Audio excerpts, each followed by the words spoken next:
40件以上家に応募して、すごい行列で、この家は200人応募したんですって。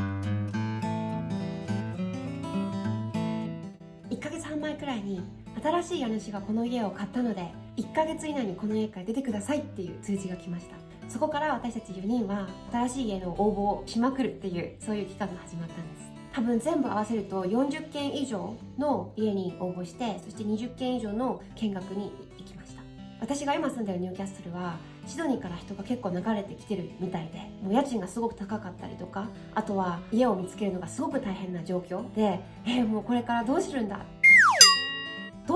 ていう、もう危機的な状況でした。私の家はもともと大学から近くて、よくみんなが遊びに来て、そこで聖書の勉強をしたりとか、教会のイベントがあったりとか、神様のための奉仕に使ってる家だったんですね。だから40件応募して全部応募がうまくいかなかった時に、もう神様何してるのって、そういう思いに駆られました。そして家から出なきゃいけない1週間前にモーリーのお友達がここ空いてるから入れるよっていうことで、その家はすごく綺麗な家でも、すごく小さくて、聖書の勉強とかをグループでするのはすごい難しいねっていう風に言ってて、でももうそれ以外の場所に選択肢がなかったので、じゃあお祈りして、もし夜の10時まで何も起きなかったら神様の御心だって思って、その家に応募しようっていうことを決めました。お祈りして、で10時まで待ったんですね。で何も起きなかったので普通に寝て、でその返信をその次の日に待ってたら、朝返信が来て、もう House is gone、 もうその家は誰かに取られちゃったよって。私たちが祈った時に、もしこれが神様の御心じゃなかったんだったら、このドアを閉じてください、この選択肢を閉じてくださいっていう風にお祈りしたんですね。だから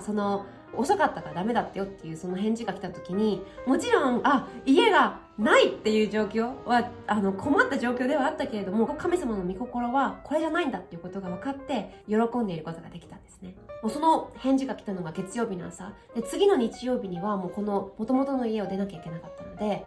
月曜日から木曜日まで、自分の家のパッキング荷物をまとめて、でもどこに行くか分からないっていう状況で、もうすごくストレスで、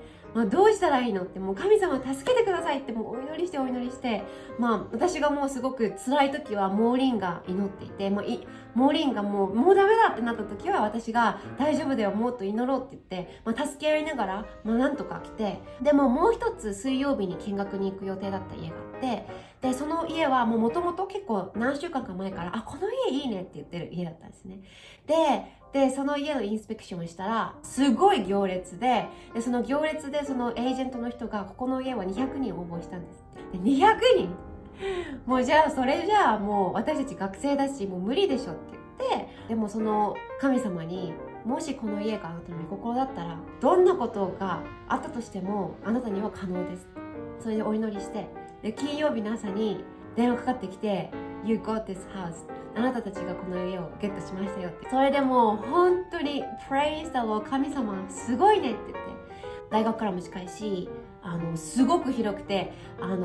でしかも安めの家で、神様は本当に祈りを聞いてくださる神様なんだなっていうことを再確認して、でその祈りも途中で諦めてたら多分祝福を受けることはできなかった。でも本当に諦めずに最後まで祈り続けて、祈り通した時に神様は The best is coming、 一番いいものを与えてくれる。でもこのビデオを見てる人の中にもまだ聞かれていない祈りがあるかもしれない。で神様何してるの、どうして答えてくれないのっていう祈りがあるかもしれない。でもそれは一番神様のタイミングで答えがやってくる。だから諦めないでほしいし、神様はあなたの祈りを最初の日から聞いている。明日のことを思い悩むなっておっしゃったように、私たちが神の国を一番に求めた時、神様の恵みによって私たちが必要なものをいつも与えてくださる。I hope this will be an encouragement for you, and don't give up. God is hearing your prayer. So, see you soon.